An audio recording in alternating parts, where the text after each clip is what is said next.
En tant qu'adventistes du septième jour, nous avons une mission, nous avons un but, et quel privilège d'être appelé par Dieu à le rejoindre dans sa mission extraordinaire, dans son objectif en ces derniers jours de l'histoire du monde. Ces derniers mois, nous avons vu à quelle vitesse les événements mondiaux peuvent changer, presque du jour au lendemain. Pour ainsi dire, les marchés mondiaux ont été durement touchés.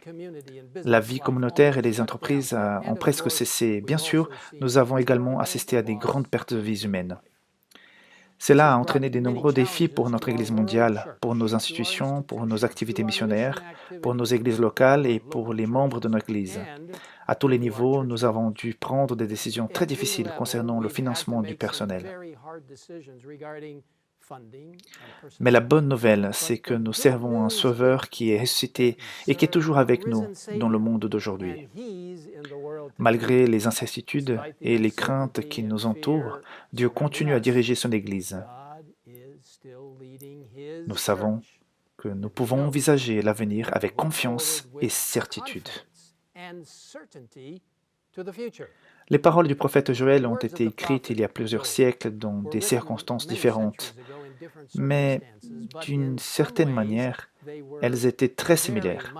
Dans le texte avant sa prophétie, Joël décrit l'image choquante d'une terre en deuil face à l'attaque des sauterelles et à la peste, ainsi que la douleur des animaux, l'assèchement des rivières et le désespoir des agriculteurs. Il est dit dans Joël 1,12 « La joie a cessé ». C'est la représentation poignante d'une terrible souffrance. Mais ensuite, au chapitre 21, nous lisons ces mots de grande espérance. « Terre, n'aie pas peur, sois dans l'allégresse. Et réjouis-toi, car l'Éternel fait des grandes choses. » Aujourd'hui, en 2020, nous pouvons également nous débarrasser de la peur et nous réjouir, car nous savons que le Seigneur fera de nouveau des grandes choses, tout en voyant la prophétie s'accomplir et le retour du Christ s'approcher. Ce texte dit que non seulement Dieu fera des grandes choses à l'avenir, mais qu'il fait aussi des choses merveilleuses en ce moment. Et aujourd'hui, je veux vous assurer que sous sa direction, l'Église de Dieu avance et que le Seigneur continue à faire des grandes choses.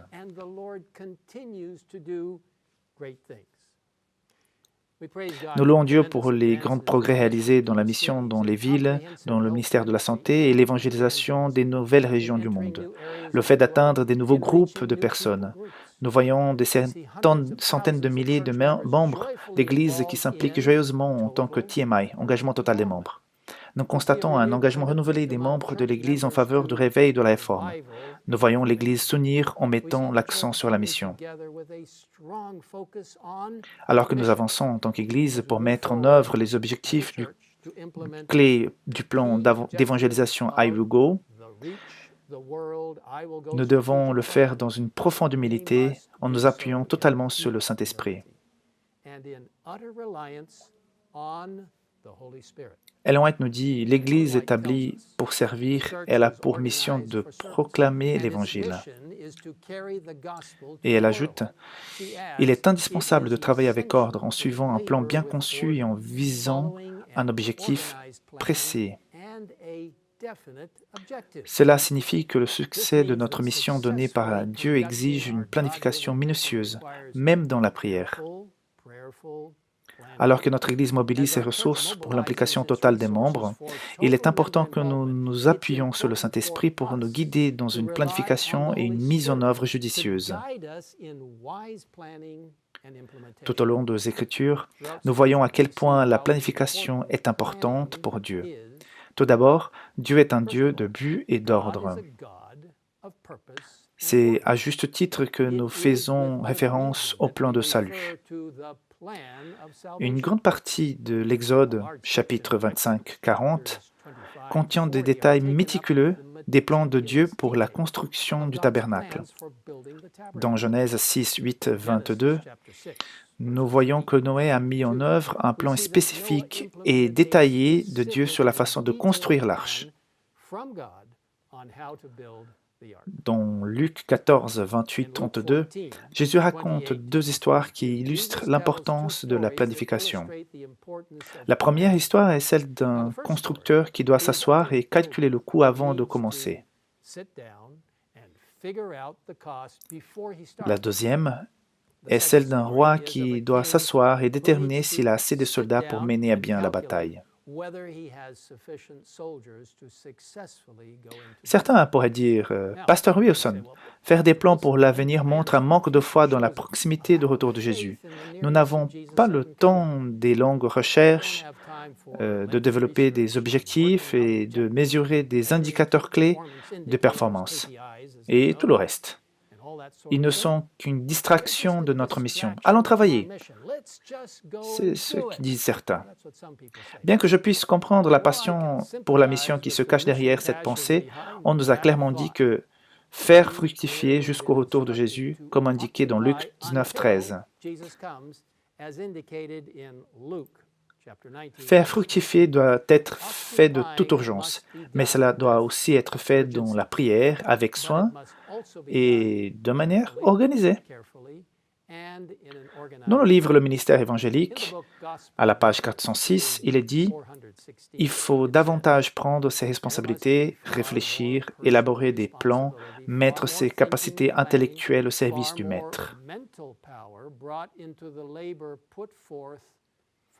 Dans le livre Événements des derniers jours, l'un de mes écrits préférés, on peut lire à la page 62. Le Seigneur a déclaré que lorsqu'il reviendra, certains disciples parmi ceux qui l'attendront seront engagés dans des affaires commerciales. Certains seront en train de semer dans les champs, d'autres en train de moissonner et d'autres de moudre à la meule. Il n'entre pas dans la volonté de Dieu que ses élus abandonnent les devoirs de la vie quotidienne et les responsabilités et se consacrent tout simplement à une contemplation paresseuse, vivant dans un rêve religieux. Et s'il y a quelque chose qui nous empêchera de vivre dans un rêve religieux irréaliste, ce sont les données concrètes requises par la planification stratégique. Des données qui nous aident à comprendre où nous en sommes actuellement en tant qu'Église sur des questions clés où nous devrions être. La proximité du retour du Christ devrait rendre encore plus impérative la mobilisation de nos ressources de la manière la plus efficace et la plus productive possible. Le Saint-Esprit doit être au centre. Le plan d'évangélisation I Will Go reconnaît clairement le rôle indispensable du Saint-Esprit. Je vous encourage à examiner le document dans la prière. Vous pouvez le lire en ligne. Veuillez copier l'adresse de référence et y accéder. Dans le document, vous découvrirez, en plus des 10 objectifs stratégiques, qu'il y a une dernière catégorie. Objectif du Saint-Esprit, à définir comme le Saint-Esprit nous dirige. Non seulement le Saint-Esprit nous guide dans l'élaboration de nos plans, mais il nous amène parfois à adapter ou à modifier nos plans en fonction de l'évolution des circonstances et de sa volonté. Nous pouvons clairement voir ce qui se passe dans la vie de l'apôtre Paul. Par exemple, il espérait et prévoyait depuis longtemps de visiter l'église de Rome, mais dans sa lettre aux Romains, Paul écrit que malgré tous ses espoirs et ses projets de leur rendre visite, ce qui m'a souvent empêché d'aller chez vous, Romains 15, 22, l'obstacle qu'il a rencontré était en grande partie l'œuvre du Saint-Esprit. De même, Luc dit que Paul et ses compagnons aient eu l'intention de prêcher en Asie. Le Saint-Esprit le lui a empêché à l'époque. En tant qu'Église, nous devons être prêts et capables de nous adapter, prêts à répondre à l'appel de Dieu, à mettre de côté nos plans et à aller dans toutes les directions qu'il pourrait nous appeler. Alors que nous regardons en tant qu'Église avancer dans la direction à laquelle Dieu nous appelle, je crois que l'histoire de Néhémie, les chansons du roi Artaxerxès, est un exemple pour nous tous. Néhémie, le planificateur, dans Instruction pour un service chrétien effectif à la page 216, Ellen White écrit « Il faut des Néhémies à l'Église aujourd'hui, non des hommes qui peuvent non seulement prier et prêcher, mais des hommes dont les prières et les sermons sont empreints d'un dessein bien arrêté. La direction suivie par ce patriote hébreu, dont l'application de ces projets doit être celle qu'on a adoptée les pasteurs et les dirigeants. Lorsqu'ils ont élaboré leurs plans, ils doivent les présenter à l'Église de manière à susciter à la fois son intérêt et sa collaboration. Les membres doivent comprendre ces projets et s'associer à leur réalisation. Ils auront alors un intérêt personnel dans leur prospérité. La réussite qui couronna les efforts de Néhémie montre ce que la prière, la foi et une action sage et énergique sont capables d'accomplir. La foi vivante pousse à une action énergique. Examinons les points clés du plan stratégique de Néhémie. Rechercher, collecter les données. Néhémie a interrogé Hanani et d'autres hommes sur la situation à Jérusalem et appris le traumatisme auquel les Juifs restants étaient confrontés en Judée, ainsi que les murs détruits de la ville. Plus tard, il a personnellement inspecté les murs. Eh bien, ces dernières années, des enquêtes ont été menées qui mettent en évidence des nombreux défis et domaines de besoins auxquels nous sommes confrontés en tant qu'Église, des défis et des besoins auxquels nous devons faire face si nous voulons être l'Église que Dieu nous a appelés à être et si nous voulons mener à bien la mission qu'il nous a donnée. L'histoire de Néhémie nous montre la voie à suivre pour relever ces défis.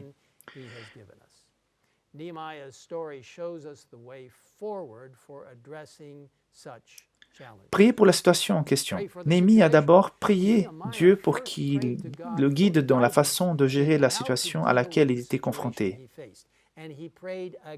Il a prié à nouveau juste avant de faire sa demande au roi. La prière doit être le fondement de tous les programmes ou plans que nous faisons. Nous devons être une Église qui prie. Bien sûr, nous sommes appelés à faire des projets, mais nous ne devons jamais prétendre les faire dans notre propre sagesse. Toute compétence, intelligence ou éducation à laquelle nous pourrions apporter ne vaut rien sans la direction et la bénédiction de Dieu. Fixez l'objectif. Restaurer l'honneur de Jérusalem et l'honneur de Dieu de Jérusalem. Néhémie avait une compréhension claire de son but. Restaurer l'honneur de Jérusalem et, ce faisant, restaurer l'honneur de Dieu de Jérusalem. Son but était bien plus que la simple reconstruction des murs de la ville. Tout comme Néhémie a clairement compris son but, nous devons nous aussi comprendre clairement notre but et notre objectif en tant qu'adventistes du septième jour. Le but ultime du projet AUGO se reflète dans la déclaration de mission officielle des adventistes du septième jour. Faire des disciples de Jésus-Christ vivant comme ses témoins aimants et proclamer à tous les hommes l'évangile éternel du message des trois anges en préparation de son retour.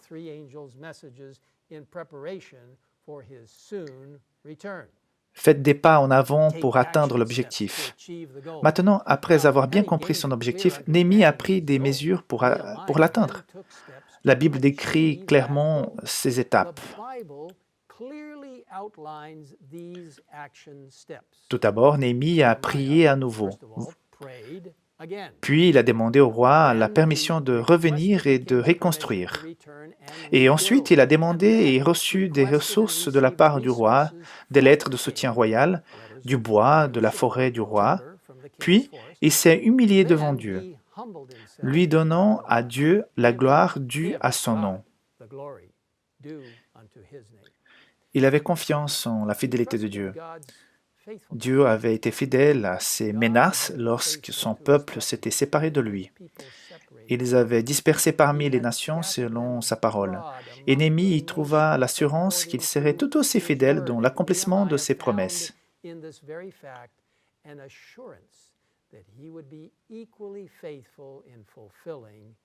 Les responsables ont commencé à construire. Puis, ils ont aidé les pauvres en annulant leurs dettes et ont cessé de faire payer des intérêts. Puis, il a aidé Esdras à restaurer la loi de Moïse. Enfin, il a mis fin au mariage d'hommes juifs avec des femmes étrangères. Examinons les étapes d'action du projet Ayugo. L'objectif spirituel numéro 2, tout comme Némi a franchi plusieurs étapes importantes pour atteindre son but, le projet Ayugo divise notre objectif stratégique en tant qu'Église en 10 objectifs clés.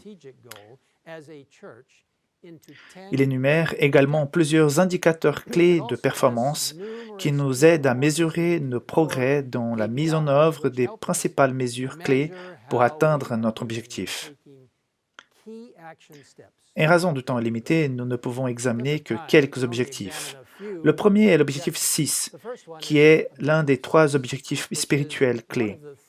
Il est dit, pour croître, le consentement, le maintien, la récupération et la participation des enfants, des jeunes et des jeunes adultes.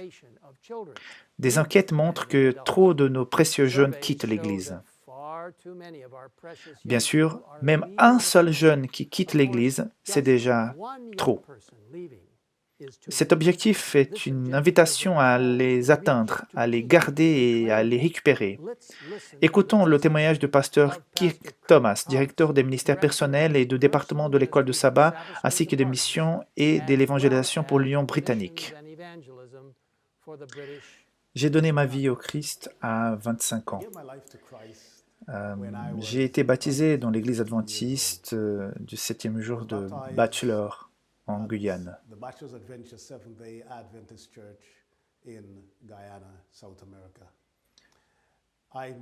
Je n'ai jamais manqué un service de culte. J'étais toujours présent. Environ 1 an et demi après mon baptême, je me suis senti découragé. Je n'étais pas malade, juste découragé. J'ai décidé de ne pas aller à l'église, mais de rester à la maison et dormir. Vers 14h30 ce samedi après-midi, ma mère m'a secoué vigoureusement en essayant de me réveiller. Quand je me suis réveillé, elle m'a dit d'une voix inquiétante qu'il y avait beaucoup d'hommes à la porte, criant mon nom.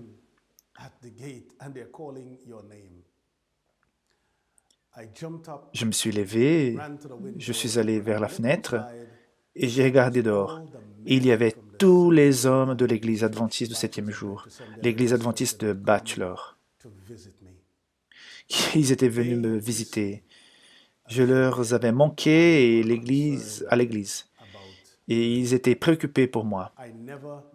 Je n'ai jamais manqué un service de culte. Aujourd'hui, après 25 ans, après un quart de siècle en tant que pasteur, je peux dire que cet événement est celui qui m'a vraiment ouvert les yeux sur le fait que l'Église devrait parler de communion. Même 25 ans plus tard, les gens ont toujours envie d'amour, des soins et d'éducation. Les gens recherchent encore ce lien entre les mots, les actions et les actes. Même 25 ans plus tard, j'ai trouvé tout cela dans l'Église dont j'étais membre. Et j'espère que les gens le trouveront dans l'Église dont je suis l'un des dirigeants, même 25 ans plus tard. Que Dieu vous bénisse. Quel beau témoignage du pasteur Thomas. Ellen White, dans les paraboles de Jésus, page 161, nous rappelle « Si la brebis perdue n'est pas ramenée au bercail, elle erre jusqu'à ce qu'elle périsse. Beaucoup vont à la ruine parce que personne ne leur a tendu une main secourable pour les sauver.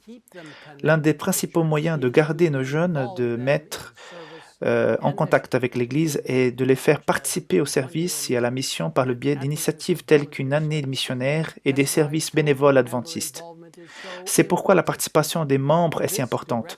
Ceci est directement lié au premier objectif missionnaire du projet Ayugo, raviver le concept de mission mondiale et de sacrifice pour la mission comme un mode de vie qui implique non seulement les pasteurs, mais aussi tous les membres de l'Église, jeunes et âgés, dans la joie de témoigner pour le Christ et de faire des disciples. Voilà l'expérience de quelques jeunes volontaires du projet One Year in Mission, servant dans le centre d'influence à Santiago, Chili. Je serais déjà morte parce que j'ai essayé plusieurs fois de me suicider. Je ne pouvais pas penser à l'avenir, je ne pensais qu'au présent et à ceux qui me tourmentaient. Je pensais à me tuer.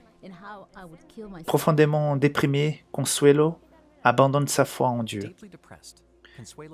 Elle a essayé de recommencer à zéro, de s'inscrire à l'école d'infirmière, essayant de faire quelque chose de différent de sa vie, mais son passé était accablant partout où elle allait. Un jour, après une classe, un professeur a remarqué que quelque chose n'allait pas et lui a parlé de centre d'influence locale.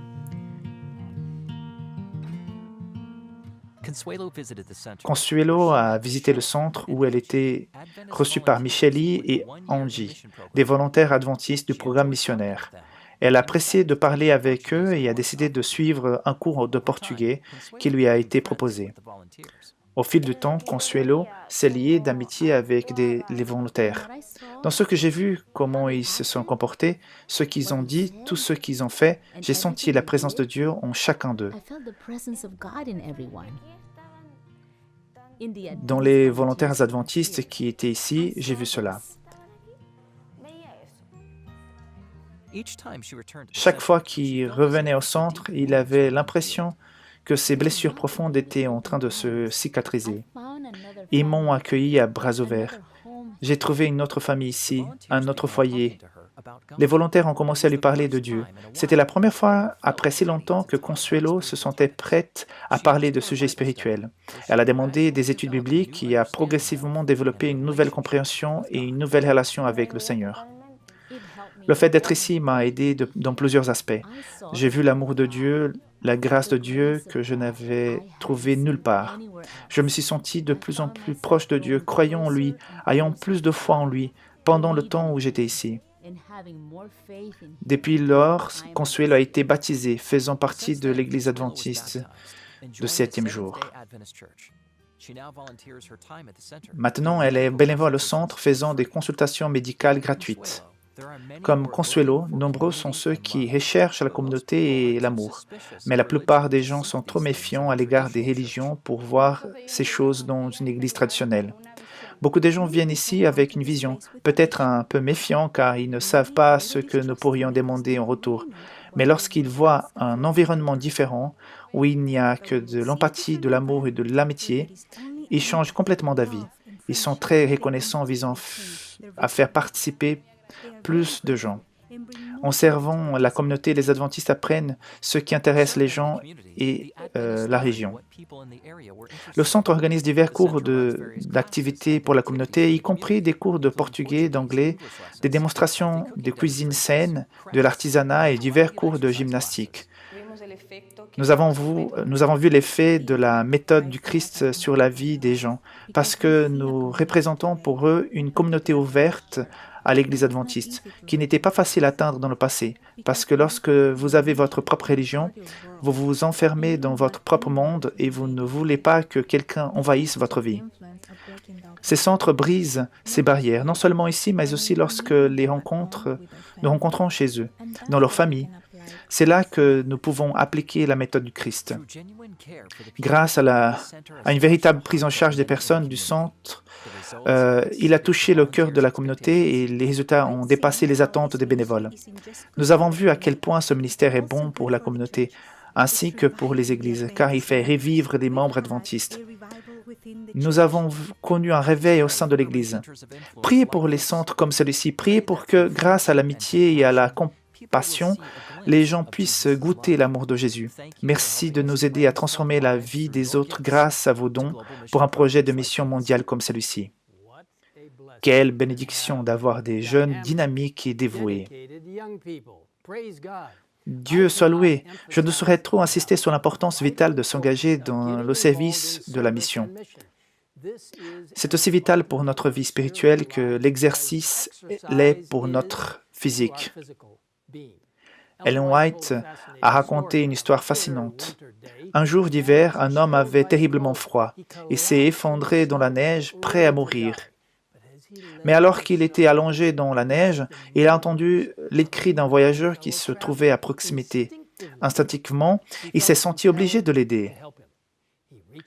Il a tendu la main et a commencé à frotter les membres gelés de l'homme, essayant de lui redonner la vie.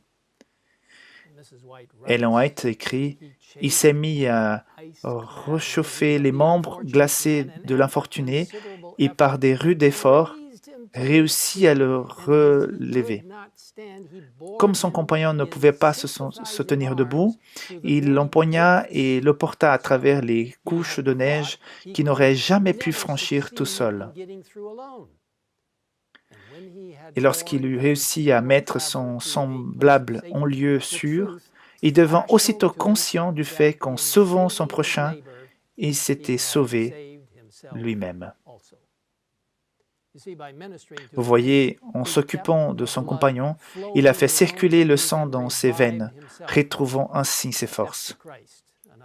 Dans le meilleur chemin, un autre de mes textes préférés, et je l'espère des vôtres, elles ont été écrits. Le seul moyen de croître en grâce, c'est de faire avec dévouement l'œuvre dont le Seigneur nous a chargés.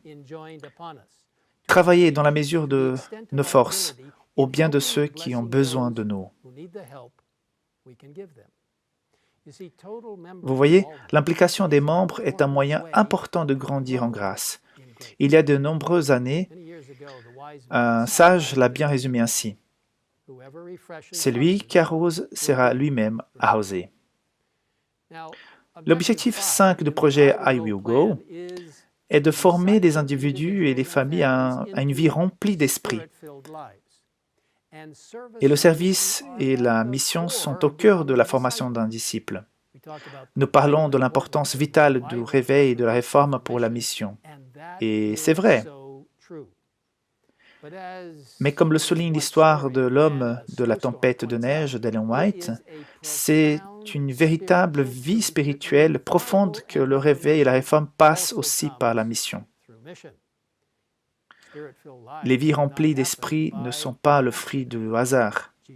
Jésus dit à ses disciples, « Si quelqu'un veut être mon disciple, qu'il renonce à lui-même et qu'il charge de sa croix et qu'il me suive. » Nous devons cultiver notre vie spirituelle. Nous devons nous immerger dans sa parole. Nous devons prendre du temps pour la prière.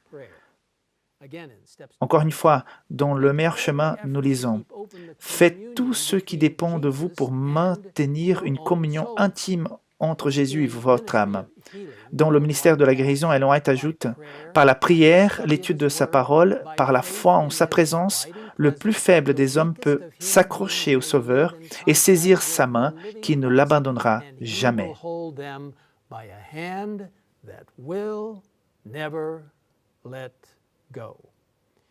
En tant qu'individu et en tant que famille, être un disciple du Christ avec une vie pleine d'esprit implique plusieurs dimensions d'engagement.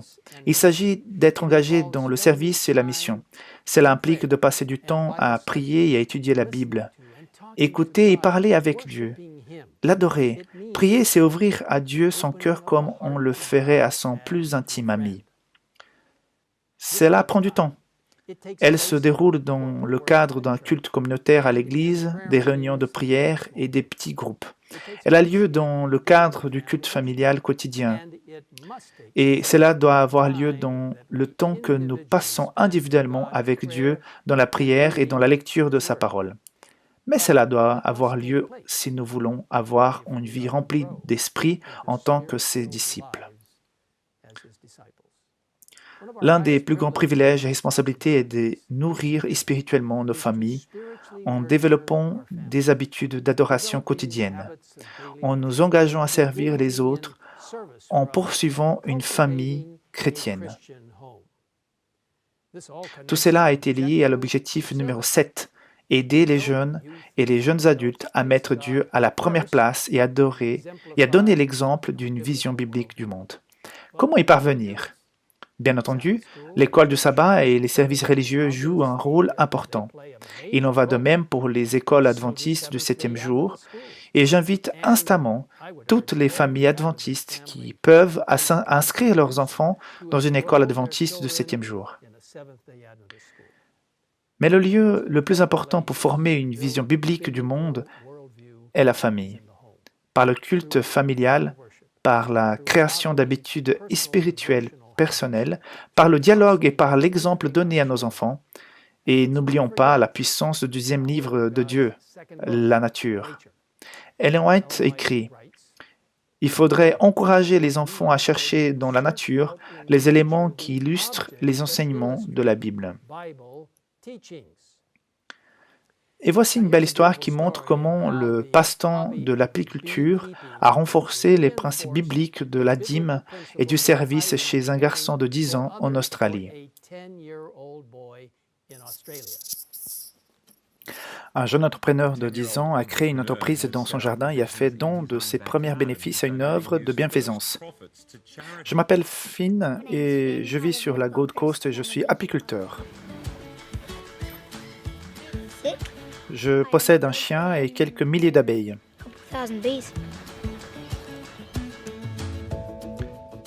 Pour mon 10e anniversaire, j'ai acheté des abeilles, tout avec mon propre argent. Beaucoup de mes amis et de ma famille m'ont aidé avec de l'argent au lieu des cadeaux, afin que je puisse acheter mes propres affaires, et j'ai économisé tout cet argent en épargnant sans cesse pour essayer d'atteindre mon objectif, celui d'avoir une ruche. Je n'ai jamais fait cela auparavant et aucun membre de ma famille ne l'a jamais fait non plus. Je suis le premier apiculteur de l'histoire de ma famille.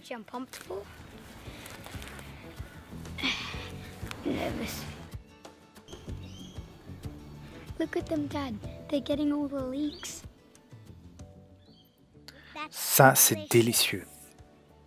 Je vais donner mon premier pot de miel à Dieu. Donc, vous avez le miel, Dieu et l'argent.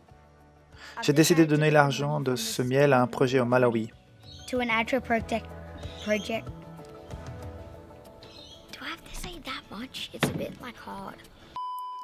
J'ai décidé de donner l'argent de ce miel à un projet au Malawi.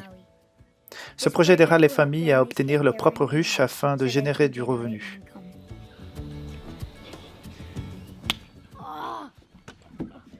Combien de fois pensez-vous que nous avons fait cela? Je pense que moi, mes abeilles et ma ruche pouvons changer le monde.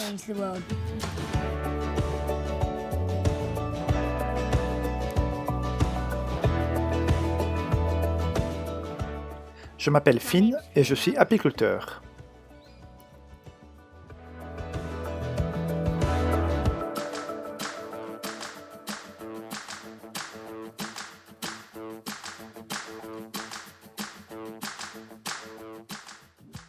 Quel beau témoignage de Finn et ses abeilles fantastiques. J'ai vraiment apprécié. Nous devons nous concentrer sur l'objectif. L'une des erreurs les plus courantes en matière de planification stratégique consiste à confondre ces phases d'action avec l'objectif. Il serait facile de supposer, par exemple, que l'objectif de Néhémie était de reconstruire les murs de Jérusalem. En effet, comme nous l'avons vu, la reconstruction des murs n'était qu'une étape, une action vers le but de restaurer l'honneur de Jérusalem et l'honneur de Dieu de Jérusalem.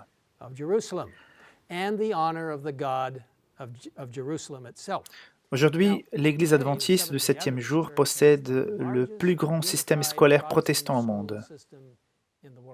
Mais nous ne gérons pas les écoles juste parce que nous aimons les gérer. Gérer les écoles n'est pas le but de notre Église. Nous pensons que l'éducation de la personne dans son ensemble a une importance vitale et que les écoles constituent une étape vers notre objectif plus large de faire des disciples qui démontrent l'amour de Dieu, qui, à leur tour, formeront d'autres disciples. Nous gérons des centaines d'hôpitaux, mais nous ne les gérons pas seulement parce que nous aimons gérer des entreprises. Nous dirigeons des hôpitaux parce que nous aimons les gens et que nous sommes engagés dans la méthode du ministère du Christ. Nous dirigeons des hôpitaux comme une action globale vers notre objectif de former des disciples qui démontrent l'amour de Dieu, à qui leur tour forment d'autres disciples. Un autre bel objectif de notre projet d'évangélisation IUGO est de construire sur le rocher, qui ne sera que le fondement de notre action. Si le fondement est constitué de nos idées et de nos plans, ce dont nous venons d'imaginer en comité, il se fondera en un instant. En Matthieu 7, 24 à 27, Jésus raconte l'histoire de bâtisseur sage et insensé. Le constructeur insensé construit sa maison sur le sable. Puis la pluie tombe, les vagues se lèvent, le vent souffle. Et la maison? Sa ruine a été grande, au verset 27. Mais le sage construit sa maison sur le rocher. Il fait face à la même pluie, aux mêmes vagues, au même vent, mais sa maison, elle ne s'écroule pas parce qu'elle était fondée sur le roc. Et qu'est-ce que c'est le rocher? Jésus et ses enseignements, toutes nos ressources, tous nos programmes, tous nos projets, toutes nos initiatives, nous devons tous nous ancrer avec force à Jésus, notre rocher.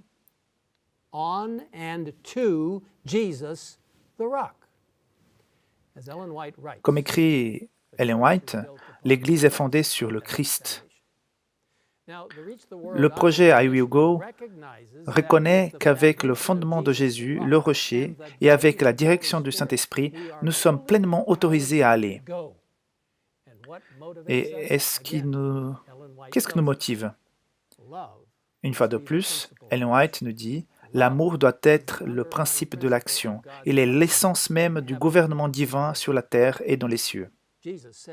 Jésus dit, c'est à cela que tous reconnaîtront que vous êtes mes disciples, si vous avez de l'amour les uns pour les autres. Et comme Paul le dit dans 2 Corinthiens 5, 14, c'est l'amour du Christ qui nous presse. Beaucoup ont grandi en entendant les histoires de Fernando et Anna Stau, pionniers des missionnaires adventistes du 7e jour en Amérique du Sud. Les Stau ont notamment fondé des cliniques, des écoles et des églises autour de Titicaca, dans les Andes péruviennes. Ils se sont ensuite installés dans la région amazonienne, où l'un de leurs guides était un Indien Kompa nommé Katosho Machari. Dans les années 70, l'évangéliste péruvien Alejandro Bullón a retrouvé Katosho qui vivait encore dans la région où le couple Stau avait servi. L'aîné Bullón écrit « Je l'ai trouvé assis devant un petit feu à l'intérieur de sa hutte. J'aimerais que vous me parliez de Madame et Monsieur Stau, je lui ai dit. Vous étiez son guide. Il a levé les yeux et cligné des yeux comme s'il essayait de se rappeler de ce souvenir. Ses yeux sont rapidement redevenus humides et 2 larmes ont coulé le long de ses rides que le temps avait gravées sur ses joues. Silence. J'ai senti une bosse dans sa gorge pour avoir troublé la paix de ce vieil homme.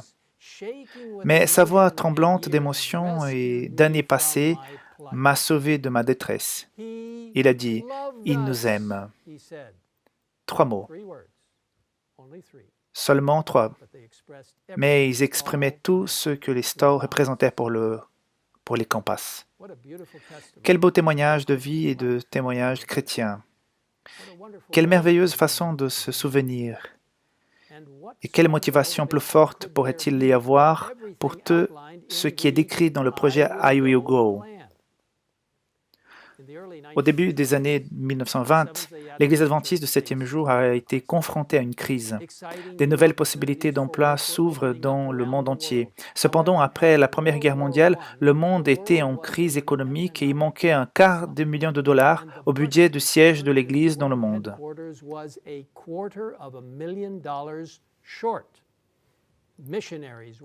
Les missionnaires risquaient de devoir être rappelés chez eux. La dénomination avait soigneusement planifié et avait prié avant d'envoyer des missionnaires dans le monde entier, un engagement financier énorme. Mais personne n'aurait pu prédire la récession économique qui s'était produite. Le problème était à l'ordre du jour du Conseil d'automne de la Conférence générale de 1922. Les délégués se sont réunis et ont prié. Finalement, ils ont adopté un plan pour demander aux membres de l'Église de sacrifier 1 semaine de salaire dans une offrande spéciale. Malgré la situation financière difficile, les 208 771 membres de l'Église se sont réunis ayant donné un tiers de million de dollars. Le don moyen pour chaque membre de l'Église en Amérique du Nord équivalait à 6 jours de salaire.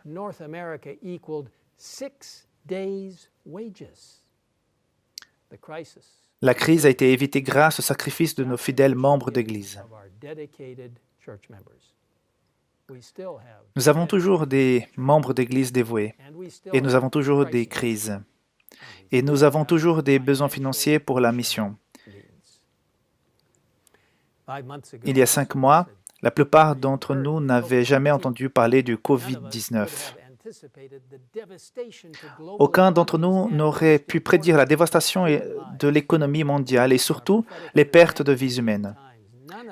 Avec notre compréhension prophétique de la fin des temps, aucun d'entre nous ne devrait être surpris qu'une telle chose puisse se produire. Mais comme Dieu nous a guidés dans notre passé, nous savons qu'il continuera à nous guider dans l'avenir. Notre tâche et notre privilège est de continuer à construire notre maison sur le rocher jusqu'à ce jour merveilleux où il reviendra. Alors que nous nous approchons de plus en plus de ce jour où Jésus reviendra, je vous invite à répondre à son appel en disant « Je vais aller proclamer le message des 3 anges. Je vais aller former des disciples. Je vais aller être ton témoin. Je vais aller partager la parole de Dieu. Je vais aller proclamer ton retour. Je ferai de ce plan d'évangélisation I Will Go mon plan personnel sous la direction du Saint-Esprit.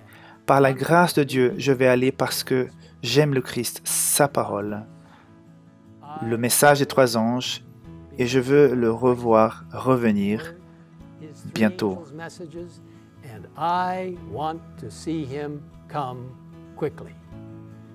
Jésus revient.